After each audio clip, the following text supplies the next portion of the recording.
you know, he made $100 million, you know, and he's his own boss. He can say and do what he wants to do, having a great team.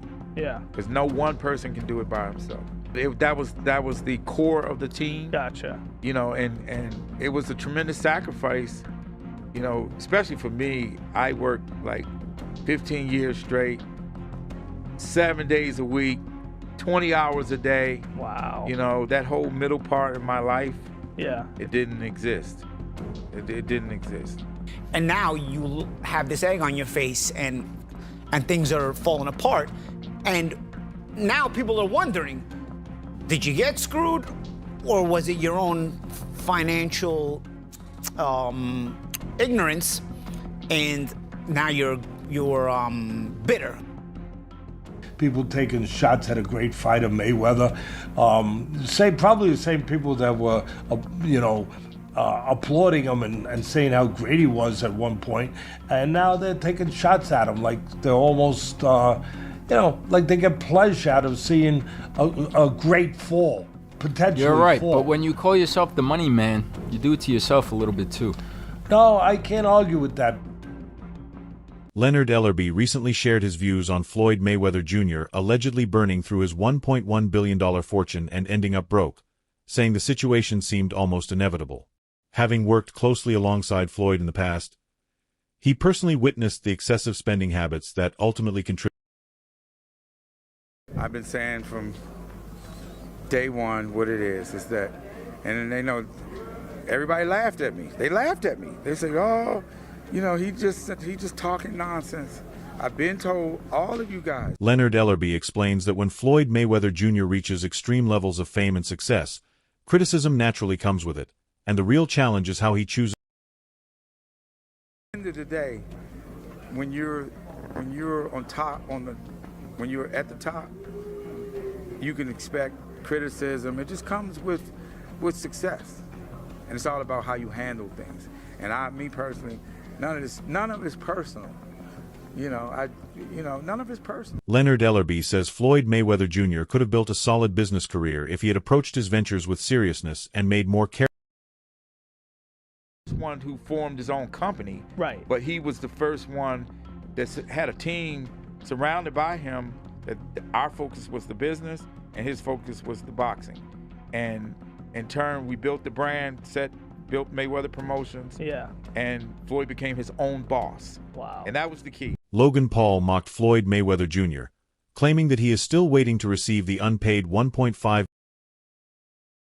be because he's still waiting on the 1.5 from Floyd Mayweather. He made this video simultaneously with the beef with Le'Veon, and I don't know, maybe it's coincidence, maybe it isn't. Floyd Mayweather versus Manny Pacquiao 2. The fight nobody asked for except me. I need this because if Floyd wins, he can finally pay me my $1.5 million. I don't care about the legacy fight. I don't care that these men have a combined age of 100 years. I care that Floyd Mayweather, the best boxer alive, uses those same hands that made him 100 million to Venmo me my money. And Floyd, if you're watching this, win it and pay me back, or I'm gonna send my goons after you. Gotcha. Hey. I really don't know why I watched that.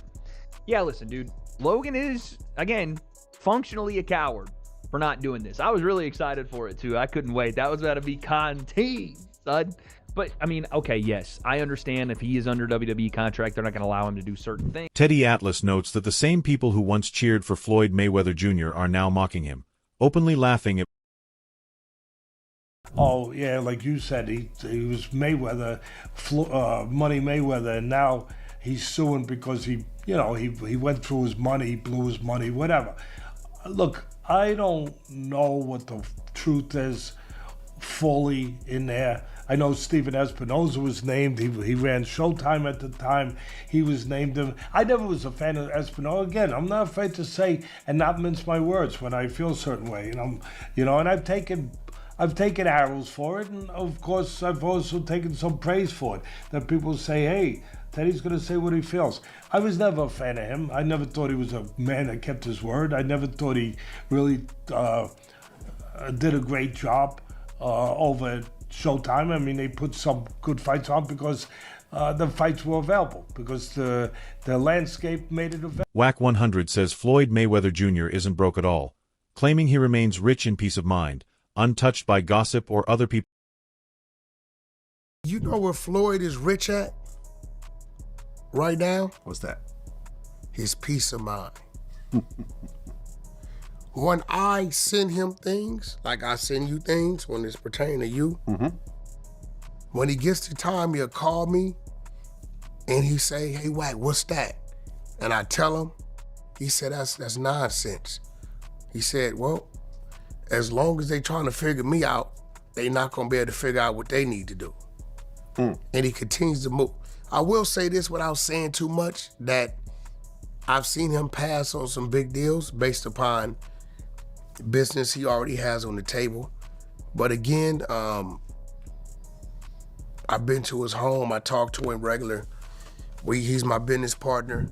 Paulie Malignaggi says that if Floyd Mayweather Jr. had kept his finances private, no one would be questioning his wealth today. But his constant public displays of money made people look more closely. Everybody was seeing how much Floyd was making, right? And Floyd himself was flaunting himself like he was the guy who was making that kind of money.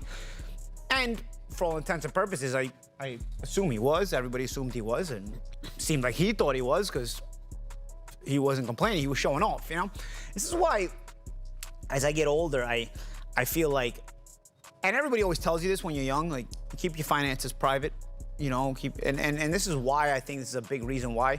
First and foremost, you notice that if you don't keep your finances private, everybody and their mothers ask you for money constantly. And they don't ask you for... That happens either way. And they don't ask you... Well, people assume you have money, but if you flaunt it, you definitely... They confirm you have money. And they don't ask you for money like you need to buy the Rolex or the Lamborghini. They'll guilt you into it. They need their mother's dying in the hospital. They need to pay for a funeral. Their kid is sick. Like, they guilt you into it, and you almost feel bad not giving it, you know? A boxing analyst breaks down the unexpected financial downfall of Floyd Mayweather Jr., a man once known for constantly flaunting his wealth. Over the years, Mayweather worked with several major figures, including Steven Espinoza and Showtime, but now he is suing them for $340 million, claiming there is hidden unpaid money owed to him. Meanwhile, Al Heyman, his longtime advisor, is not directly involved in this lawsuit. The legal issues surrounding Floyd Mayweather continue to grow. The analyst points out that Mayweather's extravagant lifestyle likely played a major role in his current situation, as he maintained massive collections of luxury cars, expensive jewelry.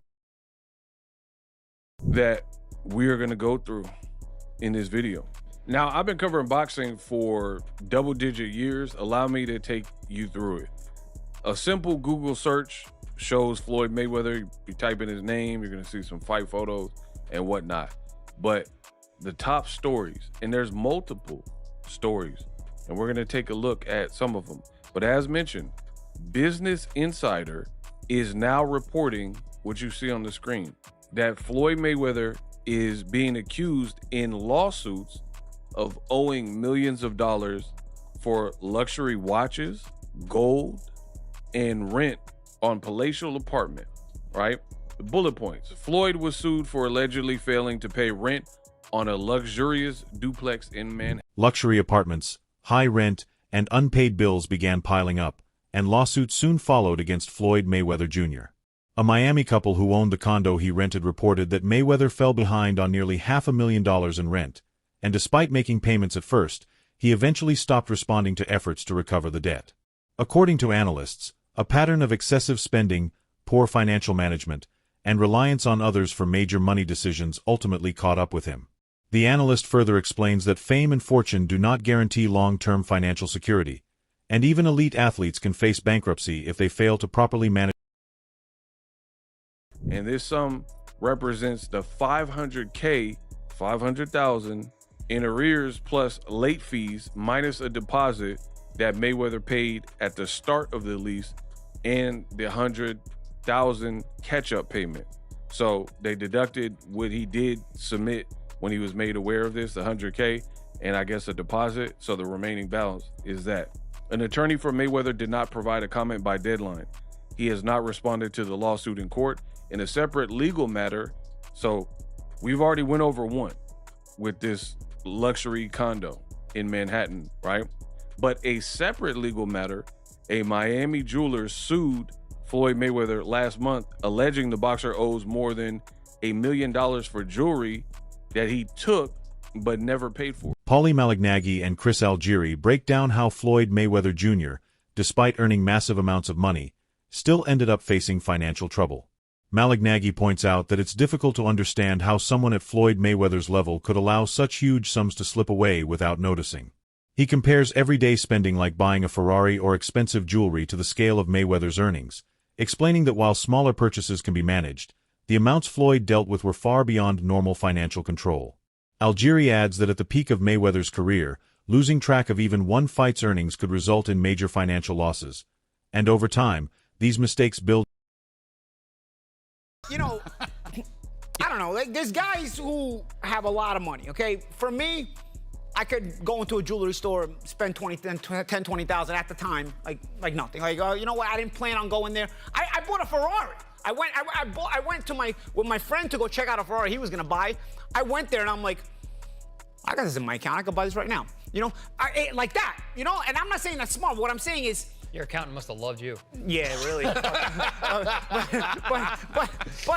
what I'm saying is, I got good money for that when I sold it. I'm just The used car market came back at the time. But anyway, what I'm saying is, it could go like that, okay? That kind of money. But bro, 340 million? That's not Ferrari, bro. That's a lot of Ferraris, a lot of houses. But Floyd had a lot of Ferraris, and that's the thing about Floyd. Like, yes, is that way too much money? Yes, that's a crazy amount. 340 million? Paulie Malignaggi compares the situation to past cases, mentioning fighters like Mike Tyson who faced major financial setbacks due to poor management and being taken advantage of by others. Both analysts stress that Floyd Mayweather Jr. financial problems did not appear overnight, especially years after earning enormous sums. The revelation suggests that someone may have alerted him or that his accounts are now being carefully reviewed. The discussion makes it clear that fame and wealth do not automatically ensure financial security. Lost track of an entire fight person, more than one fight, multiple fight at the height of your career. $340 million. There's nights where you didn't make that much money in a night. But we heard about stuff like this with Mike Tyson back in the day. Yeah. Big money losses, people taking advantage of him, a number of different things. Now, all that being said and done, 10 years is the point. That is the major point of all of this. Because when you look about this now, 10 years, where does this come from? It makes me think that someone's gotten in his ear. And maybe, where does this come from out of nowhere? Is he going through the books now, 10 years later? No, of course not. Someone else is. Someone else is probably telling him, hey man, this is like this, this is like that. So you think it did happen? I don't know. I think someone, regardless of whether it happened or it didn't, But that's what I'm wondering. Unless it's coming out of nowhere, unless he literally is just getting he's losing his mind because there's a lot of rumors about him losing money, right? Losing money, being I don't want to say destitute, but the old saying, how the mighty have fallen. Dan Raphael explains that it wasn't surprising to see Floyd Mayweather Jr. dealing with financial struggles after his boxing career. According to Raphael, anyone who closely followed Mayweather could have predicted this outcome based on how openly he spent his wealth. His lifestyle was extremely extravagant and highly visible, featuring private jets, luxury cars, costly trips, and constant displays of riches. Raphael adds that Mayweather lived on a scale very few could even imagine, and the entire world witnessed it through social media. But the fact that Floyd would encounter some financial issues post his boxing career is not in any way a surprise to me. When you see the types of things that, if you believe anything that he puts on his social media, the travel that he does, the places he goes, and the amount of entourage he has, I mean, that's like a money pit. I mean, whether you're flying on private jets or you're staying at first-class hotels or you're buying expensive jewelry and cars and bags and you name it. I mean, it's all good when you're making those gigantic paydays and they're coming in, a couple times a year. You're making 40 million here and 25 million there, or even more, 100 million plus, when he fought the big mega fights with guys like Conor McGregor and Manny Pacquiao. But when that stops, that money doesn't, it goes. Dan Raphael stresses that this kind of spending behavior makes financial trouble almost unavoidable, even for someone as successful as Floyd Mayweather Jr., as unchecked expenses and a constant focus on luxury living can slowly drain even massive earnings over time. Observers often saw him traveling in style, buying high-end items, and maintaining a lifestyle that demanded extremely high ongoing costs. In Raphael's opinion, this situation stands as an important lesson for athletes and celebrities everywhere, showing that no matter how much money someone earns, living beyond sustainable limits can bring serious consequences. The mix of visible extravagance, rising expenses, and long-term financial mismanagement helps explain why Mayweather is now facing monetary challenges despite a career. Allegations about the 340 million, it just didn't ring true to me, because Al Heyman, who is not named in the suit, but apparently is supposedly part of this problem, whatever. But I mean, I've known Al Heyman and covered Al Heyman's fighters and his business since the day he stepped in boxing in like 2002 with Vernon Forrest. And all that time, and literally in terms of the PBC, you know, a couple hundred fighters that he's dealt with, maybe not personally, but that his team is and his company. To a fighter, you never hear anybody, even when they're retired and they're not with Al anymore, nobody talks bad about him. In fact, if you ask most fighters, they'll tell you how good to them that he has been, that the type of money that they've helped him make and the person that he's paid. And the Analyst Fannin breaks down the recent legal actions taken by Floyd Mayweather Jr., explaining that after dealing with financial difficulties, he chose to file lawsuits against some of his former business partners. According to Fannin, despite earning over $1 billion during his undefeated career, Mayweather claims that a large portion of that money never actually reached his personal accounts. The lawsuit is aimed at Showtime and its former president Stephen Espinoza, accusing them of being involved in alleged financial mismanagement connected to Al Heyman, Mayweather's longtime advisor. Fannin highlights that although Heyman is not officially listed as a defendant, Mayweather alleges that he received significant assistance from Showtime and So, according to TMZ, let's get to the TMZ. Floyd Mayweather sues Showtime, saying, "I'm missing hundreds of millions of dollars." Floyd Mayweather Jr. says he made over $1 billion in earnings over his legendary career, but the 50-0 fighter claims all the money didn't make it to his bank account. He is now suing Showtime, claiming they played a big role in his ex-manager screwing him out of hundreds of millions of dollars. In the lawsuit filed by Floyd in California and obtained by TMZ Sports, Mayweather says he's gunning to recover hundreds of millions of dollars in the misappropriated funds and damages resulting from long-running and elaborate financial fraud. The lawsuit alleges that funds from major fights, including those against Manny Pacquiao and Conor McGregor, were directed into accounts controlled by Al Heyman instead of reaching Floyd Mayweather Jr. directly.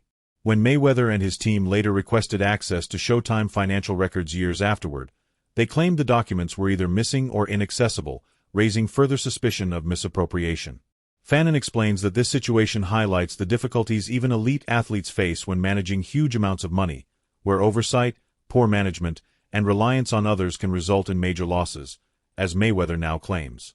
The analyst adds that Mayweather's decision to pursue legal action is an effort to recover earnings he believes were wrongly taken, emphasizing the complicated relationships between fighters, managers, and between those parties to see whether or not this is something that Floyd should have known about or did know about or maybe did not understand. Because it seems very, very funny that Floyd would not know that the money was getting paid to Al Heyman and not directly to him. Regardless, I don't know the outcome of that. I will talk about this though. The absolute blatant karma up in Floyd Mayweather's face for all the smack he talked about Muhammad Ali and how Muhammad Ali's name was only worth $50 million and he sold half of his name for $50 million and how he's made so much more money and that makes him all of that. Talked about how Muhammad Ali, I'm sure, or I don't know if he did, but I'd heard, talked about Floyd. Yeah, he did, because he talked about his money and how he had to sell his name because he didn't have his money. WAC 100 explains that Floyd Mayweather Jr. remains calm and completely unaffected by outside opinions or social media, which he doesn't personally manage or control. According to WAC 100, much of Mayweather's wealth is handled through various business ventures, often organized through trusts, corporations, or investment groups, making direct ownership less obvious to the public. This structure allows him to maintain financial stability, even if it may not appear that way from the outside. Despite the public misconceptions, Mayweather is satisfied with his life and confident in his financial position. Whack 100 also highlights that true wealth for Mayweather goes beyond money, as he finds real happiness and fulfillment in his family, often spending meaningful time with his grandson, showing that peace and contentment matter. Nothing that's going on out there is phasing him or get to him. He doesn't even control his social media. He doesn't see it. I'm telling you, he doesn't see it. Yeah, it doesn't seem like he's posting himself. He has someone that he doesn't see it. He doesn't pay any attention. When I need something done, I have to send it to different channels for it to get done. But no, he's definitely not. I mean, we know that. He has tons of businesses going on. They were making accusations that he didn't own the things he owned. You're not gonna find nothing in Floyd's name directly. You're not gonna find, when you're dealing with that type of money and those type of situations, you know this, Vlad, it's set up. It could be a foundation, a trust. Yeah, shell companies, corporations, LLCs, whatever. I know some of these people that they'll say they own 40 different companies, but what it is, they're part of an investment group. That's all for today's video. Stay tuned.